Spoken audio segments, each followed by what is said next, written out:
So some of you guys would have seen this video coming because I announced it over on the community tab, but this is going to be the support type servant tier list. And this is actually probably smaller than the tier list could actually be because the definition of like a support type servant seems to vary depending on who you ask. Because some people would be like, why isn't Atalanta on here? She gives a very big, fat, thicky, quick buff to the entire party. That's technically support, so why is she not on here? So at the very least, I'm kind of just looking at more dedicated supports for this video, although there are some servants here and there that you can kind of make the case that they probably shouldn't be on here as support type servants, like Janako or say like Ashiadomin.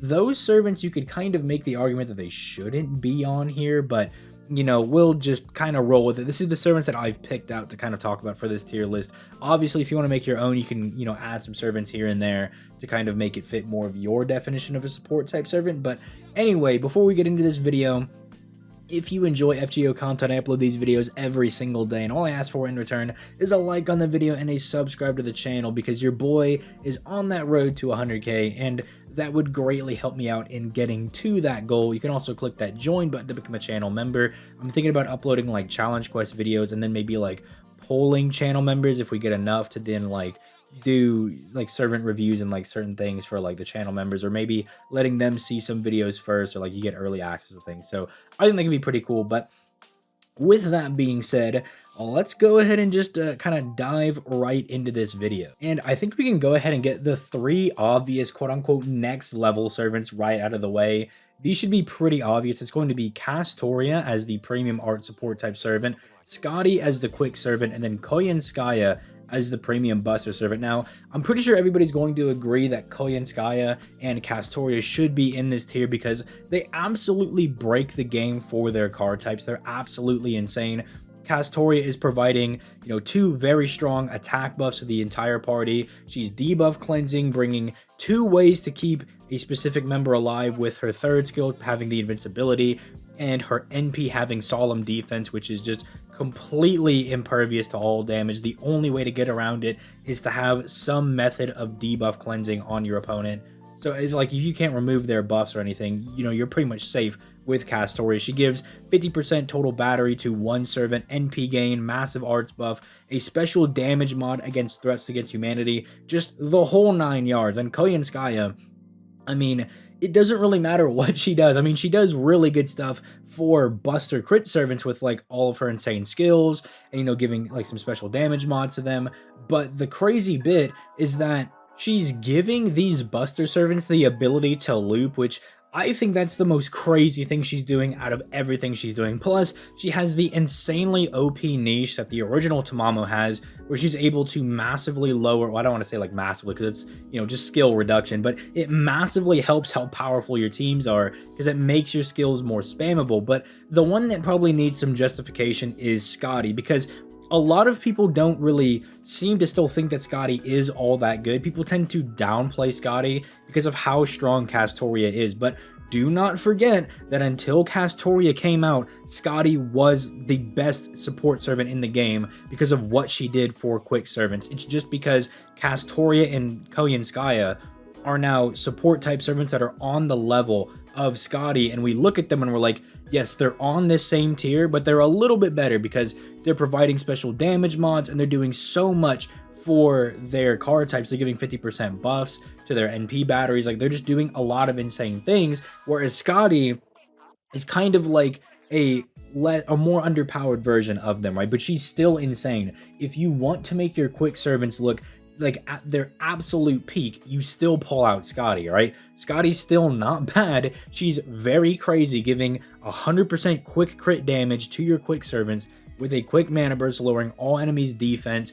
Her NP, I know I kind of dookie on it sometimes, but it does pack some decent things in it, like the one hit of evasion. If you time it to use it as kind of a negging of an enemy NP, if you pop it when you know an enemy NP is coming, you can actually, you know, get some decent survivability out of Scotty. The damage cut is a little nice as well. The crit damage that scales with her NP level is also very good if you have her at higher NP levels. So Scotty's obviously not bad. It's just that, again, Castoria and Koyenskaya are basically the arts and buster servant that are supposed to be her counterparts, and they're just a bit better because they're more recent, right? But don't cap it all. Scotty is still insanely good. So from there, I think I can kind of just move Nobukatsu down to here to the Nobukatsu tier. This doesn't mean that Nobukatsu is bad. The reason I'm putting Nobukatsu down there is because he literally exists to only buff the Nobu units. And when he's buffing the Nobu units, he's an insane support type servant, right? He's basically a dedicated Merlin for all of them. You could even say that he fixes a lot of the problems that these Nobu servants have because he massively gasses up their damage. And I'm always a huge proponent saying that Mao Nobu, the Avenger version, needs to get some crit damage to make herself good. And that's exactly what he gives her. He gives her massive crit damage, right? So he almost fixes a lot of the Nobu units. But the problem is that he really only works well with them. You could try to force him into other team comps, but you're really not going to get the best use out of him, right? It's like trying to fit a triangle piece in a square hole, right? It's just not going to work. So that's why I'm putting him in his own tier, because he's really the only servant like this that is this hyper specific that you have to use him with these units. And I mean, if you missed the first Guda Guda event and you don't have Archer Nobu, I mean, if you didn't summon for Mao Nobu or you just didn't pull her and you don't have Berserker Nobu, I mean, this guy's basically useless for you, right? It's still nice to get him farmed up, but you're really not going to pull him out at all. So from then, or from there, I guess, not from then, but we'll go ahead and start moving into more of the, I would say, like these lower tier support type servants. Again, they're not necessarily bad, but these aren't the go-to supports you're pulling out. And I think the first two we can talk about is Shakespeare and Amadeus. These are both basically the free-to-play versions if you want to support your buster servants and your art servants. Now, they're both pretty decent in their own ways. I mean, Shakespeare gives you like a 20% battery and like a decent buster buff. That's kind of fine, whatever. Like, his NP can stun, so he's whatever, right? Like, it's a decent support, you know. What do you expect from a 2-star? Amadeus is a little more interesting because he gives the party-wide arts buff and he can drop 50 stars. The only problem is that you kind of want him to just leave the field after that. So if you have Poster Girl, he's a lot better. If you don't have Poster Girl, he can be a little annoying to use because then you kind of have to plug suit him out. But they're not bad by any stretch of the imagination. I know there's gonna be people in the comments are gonna be like, oh no, I love Amadeus for certain team comps. Again, yeah, they're both fine, but they're really just not doing anything super crazy. I mean, the 50 guaranteed stars is pretty nuts. I'll give Amadeus that, but outside of that, it's really niche and you don't want them to stick around for long. Whereas like Castoria and Koyanskaya, you can make a case that you do want them to be sticking around for a long time, because if the fight goes on for a long amount of time, you know, they're really good in there. And as much as I say that Scotty's kind of a wet paper towel as soon as her skills wear off, her skill or her NP is still very good for like longevity because it gives you the crit damage for like the 5 turns, right? It's like the 3 hits for 5 turns, I believe is what it is. And then she also has the dodge and the damage cut to keep you around. So it's not as if once the 3 skills wear off, you know, she's completely useless. Her NP's kind of designed to help you stall out those next few turns to get to your next skilled cooldown period. So I just think they're more like the free-to-play versions of those servants, you know. You can use them, but you're obviously going to go for different servants that are a bit better. So then we move on to Nightingale, because Nightingale's not bad. I mean, with her ability to completely just neuter the enemy party with her NP, just cutting their attack and NP down by 50% is absolutely insane. They basically do like no damage to you, especially coincidentally if they try to NP you because they're getting double debuffed, they do like nothing. She has a massive heal, debuff cleanse. She's just very good at that. And then she's a targetable big boy heal that gives you like debuff immunity, insta-kill immunity, a very solid buster buff that she can give to the well, not to the entire party, but to one person. It makes her a solid buster buffer that has like a lot of healing utility. The only issue is that she's a berserker, and berserker supports, I mean, there's probably a reason why we haven't seen another one, because they're kind of hard to use unless you massively like give them huge defensive buffs and stuff to keep them around, because Nightingale tends to explode, which you maybe can see as a good thing. You're like, oh yeah, she comes in, she dumps her buffs, and then, you know, she gets blown up. That's a good thing. But at the same time, she kind of wants to stick around because she has some defensive buffs against humans at least, and she's packing all of the heals. So it's like, does she want to stay around being like a healing kind of damage support, or does she just want to like pump and dump? It's really hard to kind of track down like what she really wants to do. In fact, I think the free-to-play version of Nightingale does that whole strategy a bit better as a support, who I actually don't have on the list because I think you can use her as a DPS. But I'm putting her down here because, again, she's not bad, but you definitely are going to be going for some other options. Like, unless you just really like Nightingale, which granted, a lot of people do like Nightingale, you're probably not reaching for her first when it comes to Buster buffers. So then we move on to Ashia Doman, who I don't want people to think that I'm saying that like Doman is bad. The reason I'm putting Doman down here is because of this first part of like the tiering requirement, is that he's kind of a niche character. Because sure, you can get like decent, but like, and this is if you're using him exclusively as a buffer. If you're just looking at Doman by himself, he's like obviously a phenomenal servant. But again, this is a support type tier list, right? We're looking at them as support type servants. So as a support, he's really falling into the niche of buffing chaotic evil servants, which is pretty specific. Not to say there's no servants in that tier, right? Obviously there's some decent servants in there, but it's just a very niche category to be buffing, right? And then you can buff the evil or chaotic individually, but then you're not getting the maximum true buffs of what Ashia Doman is offering. And so that's just kind of why I have him in the niche. Not a bad servant by any stretch of the imagination. It's just, again, as a buffer, he's very niche. Then I'm also going to put Janako in here as well.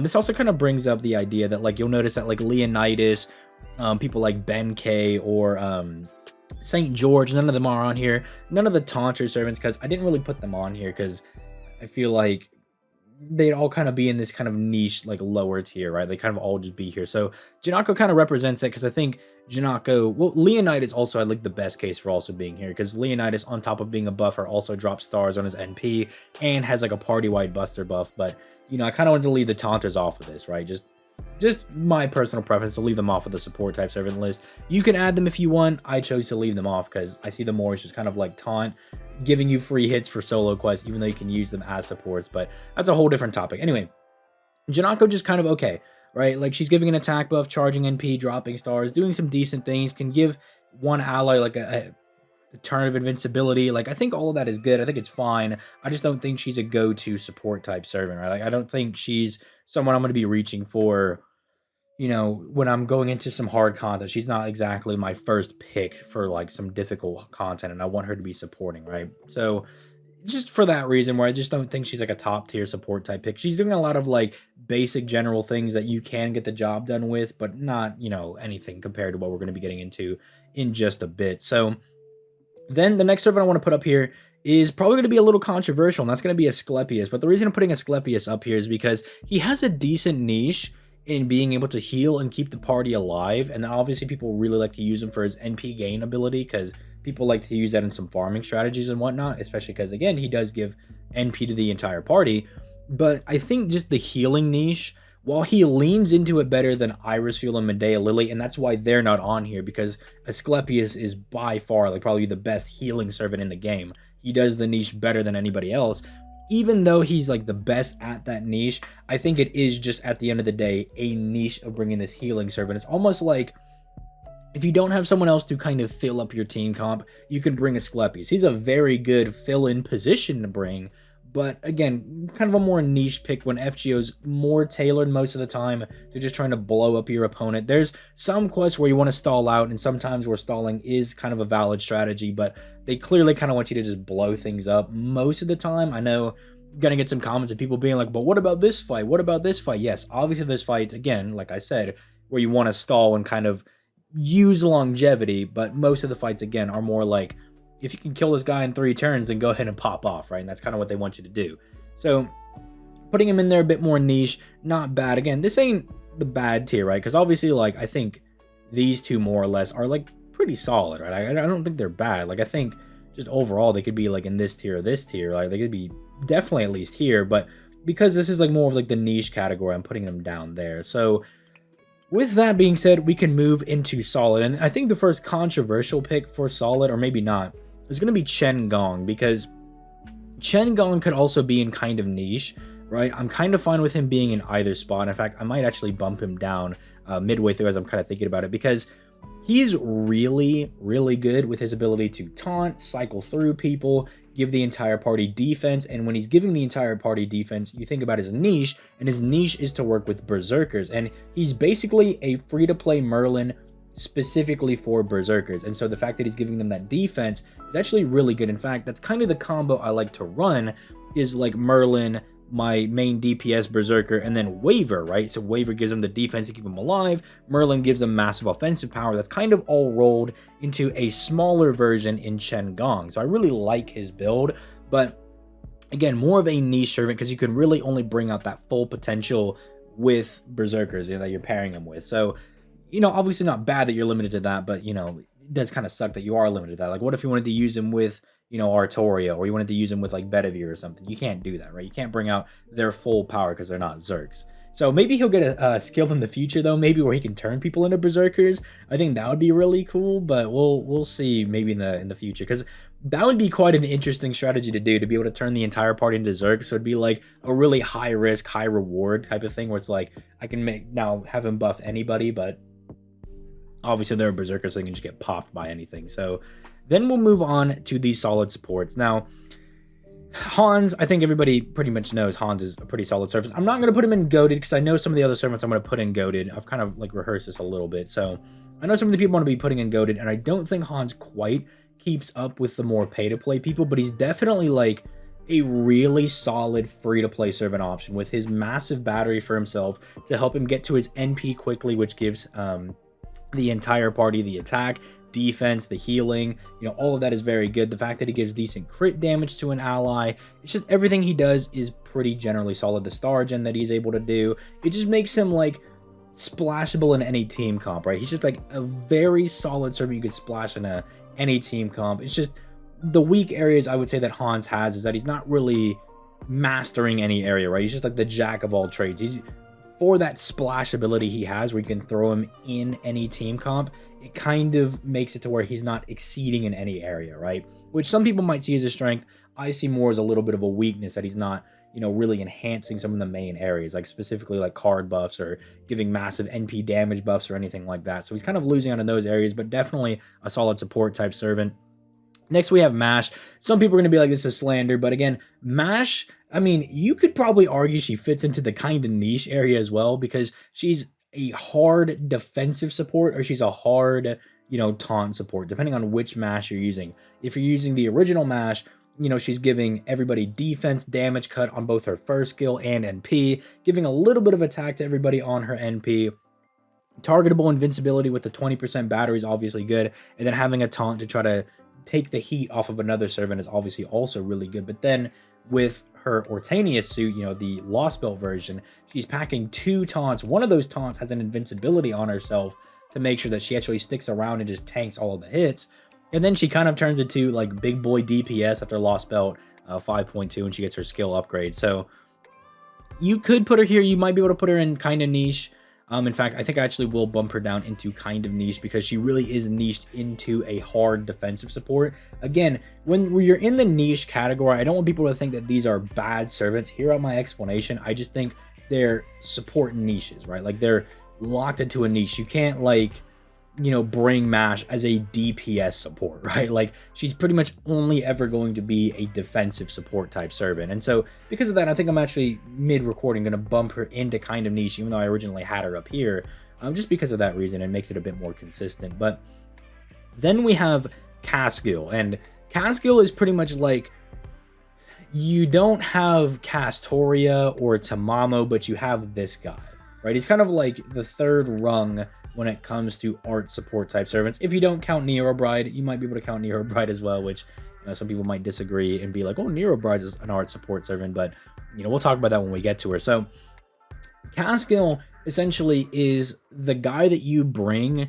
if you want your art servants to become crit servants, right? Because his crit star gen skill is so insanely good. The fact that he's giving 100% star gen to the entire party for 3 turns means that, if you didn't know, the arts cards have an inherent star gen value of 0, so that means they cannot gen stars without outside influences, right? They naturally gen no stars, but if you buff it up by 100%, it actually raises it to the value that every hit an arts card has becomes a guaranteed star that it will drop at the very least. So if you have a 4-hit arts card, that arts card will now at least drop 4 stars. That's kind of how the formula works out.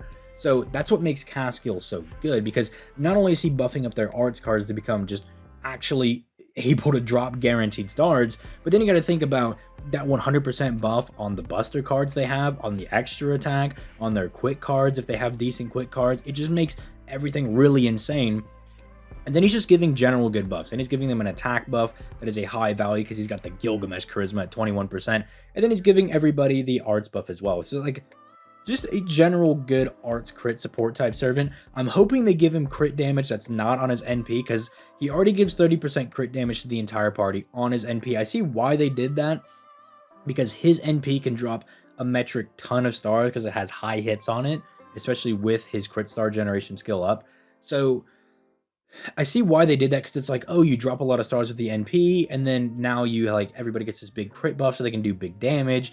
But you know, I'd rather it be more accessible. Like maybe they can have that, but then maybe on his crit star gen skill, maybe they also give him like 50% crit damage to the entire party. Like, why not? He's not supposed to be like a farming big boy servant like Castoria is, so why not have him just lean more into that crit damage niche and allow him to make the party crit really hard as well. So Casco's right there.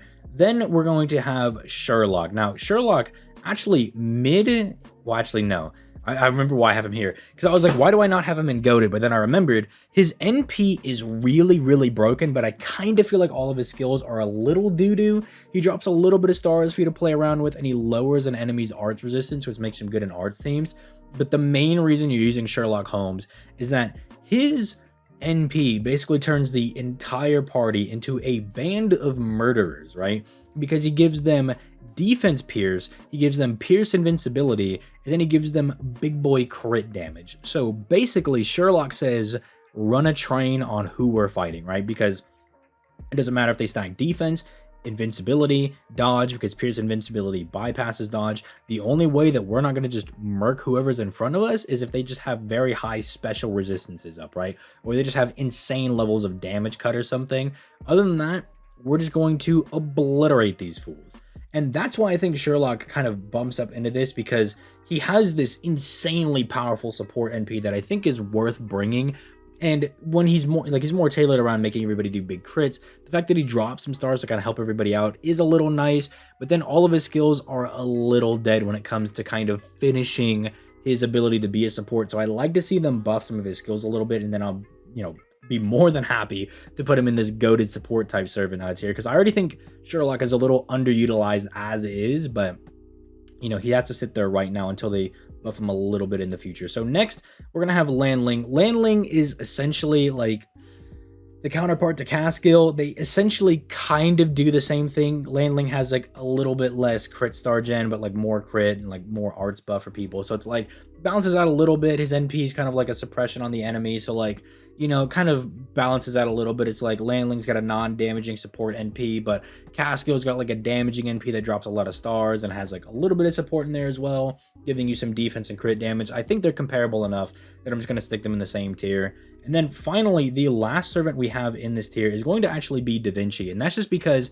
I think she generally is kind of like Hans, but in the reverse, right? Like, she's not giving massive attack buffs. She's not giving, you know, massive crit buffs to anybody, and not just like the general healing and defense, but she's kind of like a Hans that has card buffs, right? Because she's essentially just giving everything that would be generally useful to people, right? Like, her NP is giving like an attack buff. It's either charging NP or dropping stars. She's giving everybody an NP damage buff, and then her first skill is a targetable, you know, buff to, you know, all of your card types. Not of super high values, but it's definitely enough that I think you could splash her into team comps and get the job done. So I think with that, everybody knows where the rest of these servants are going to be falling. So the most of these guys are going to be sitting in goated. So I think the easiest two to kind of knock out is just Waver and Reigns in this tier.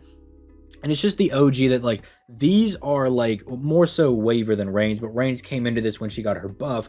These are like the splashable servants that just give everybody 50% NP gauge, or not everybody, but like one person, and they charge the rest of the parties. And they're just generally splashable in a lot of teams because like their buffs are just generally good. Like Waver, everybody knows it's attack, defense, and like crit damage. But then he's also kind of double buffing on everything, where he's giving attack and then special, like a special attack buff. And then he's also giving defense and damage cut. And then his NP, again, just generally useful, is packing a stun, lowering enemy defense, has a little curse if you need to stall, and then he's draining all enemies NP gauge by 1. Like, it's just all generally useful things. And then Reigns is buffing up defense, giving an attack buff, and charging NP for 1 ally, giving them a piece of invincibility, as well as, well, not a piece, but like a turn of invincibility, and then as well like a 30% battery as well. And then her NP, I think, is severely downplayed just for the class reversal type thing that it does, because it works on like things like berserkers as well. Like, you can bring her to a berserker fight and just completely shut down the fact that they're supposed to be slamming everybody for high damage by making them neutral to everybody, and then you have the defense on top of that, and it just makes you really tanky. So Reigns, I think, is a little more slept on. I think she is in this same tier because she's also very splashable if you want a more defensive variant of Waver. Like, Waver, I think, is like the more offensive variant. Reigns is the more defensive variant. I think they're both very good in that aspect. Then we have the two like arts girls, right? We have Nero Bride and Tamamo.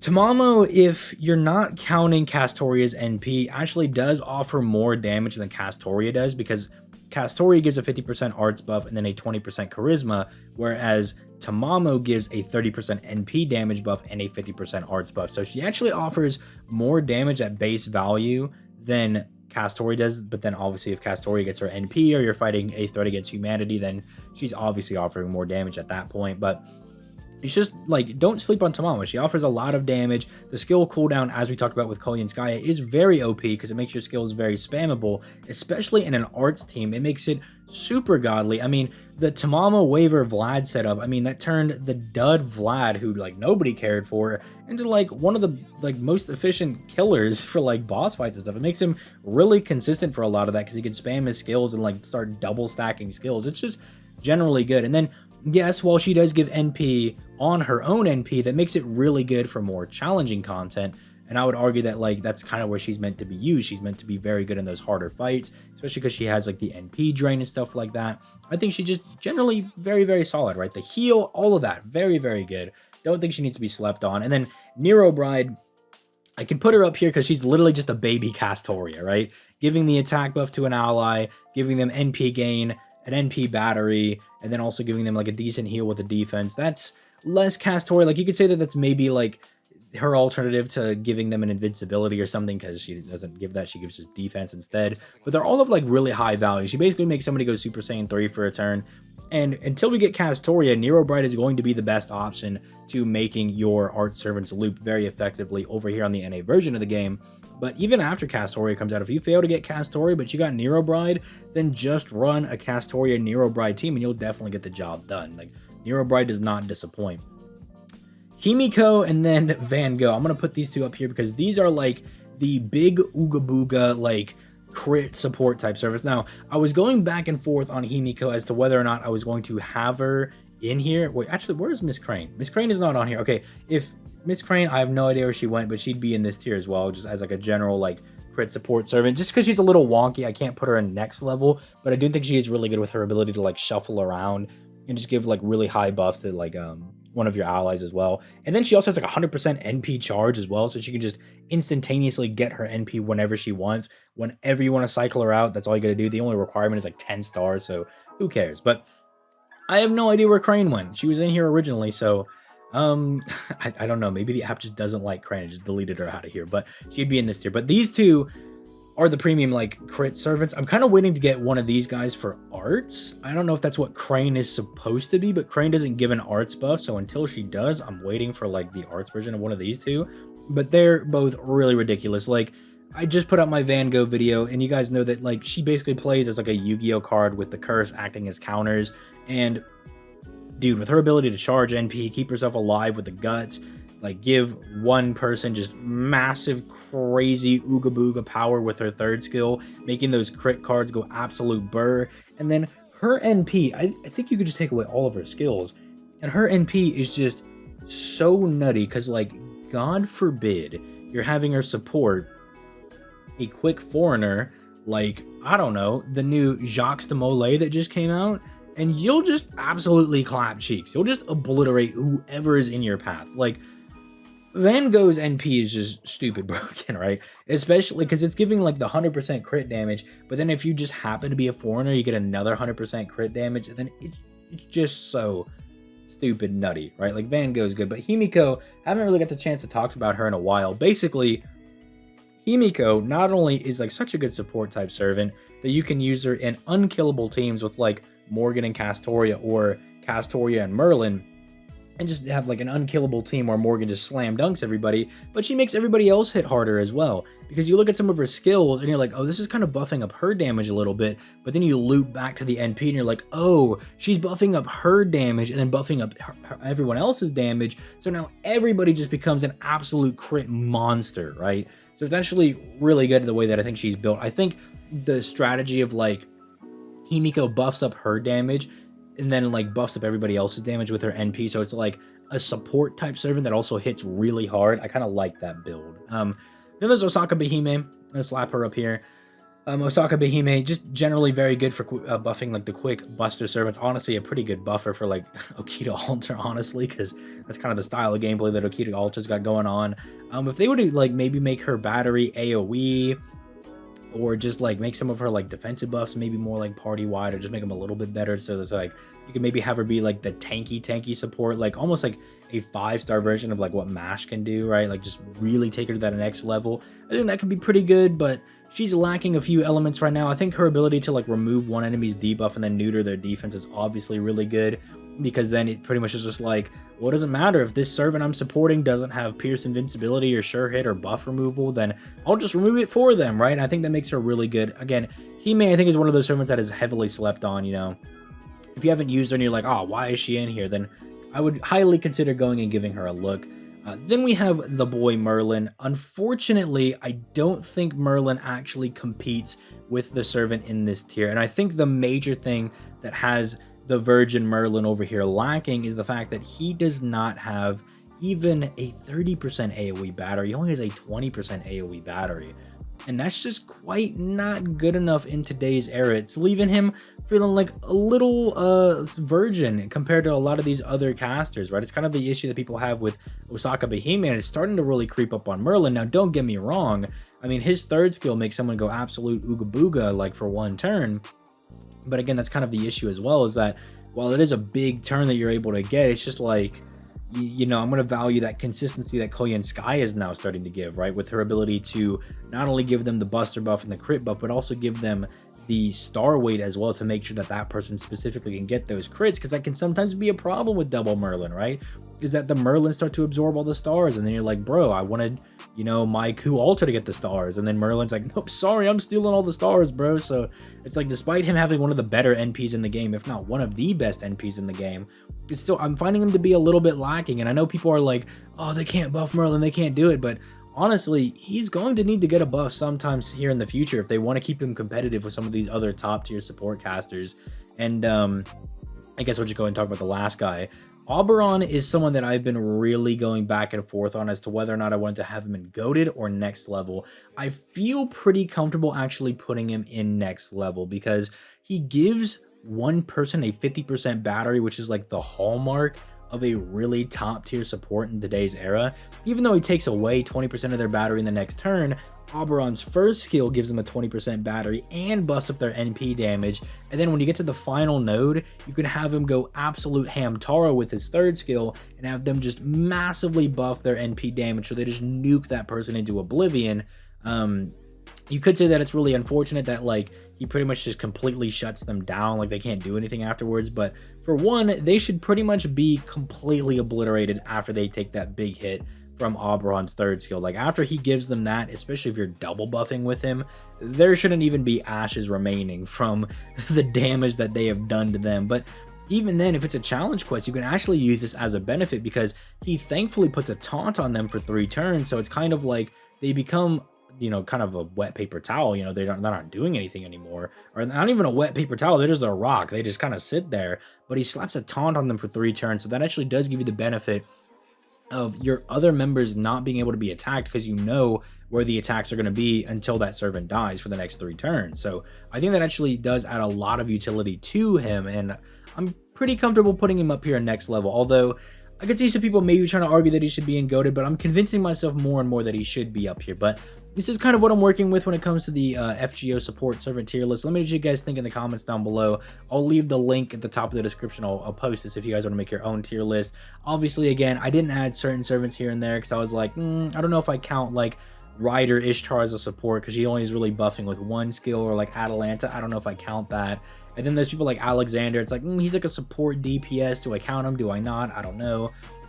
Same thing for people like Ozymandias and whatnot. So there's like some people that I kind of just off like personal preference didn't put on here. Then I kind of was explaining earlier that I didn't put any like the taunters on here because I was like, I didn't really like feel like adding them to the support servant tier list. It just felt a little wonky for me to add them to this list. But you know, obviously you guys can add them if you want. You know, just draw on a little George or something. Just go into paint and just put like a little face right there and be like, it's George. But yeah, with that being said, and then also, yeah, don't forget that Crane is supposed to be like right here. You know, I don't know why she was left out of here. I added her to the list, I swear, but I have no idea why she's not here. But with that being said, I'm gonna go ahead and get out of here. You guys have yourselves a nice day. Peace, late guys.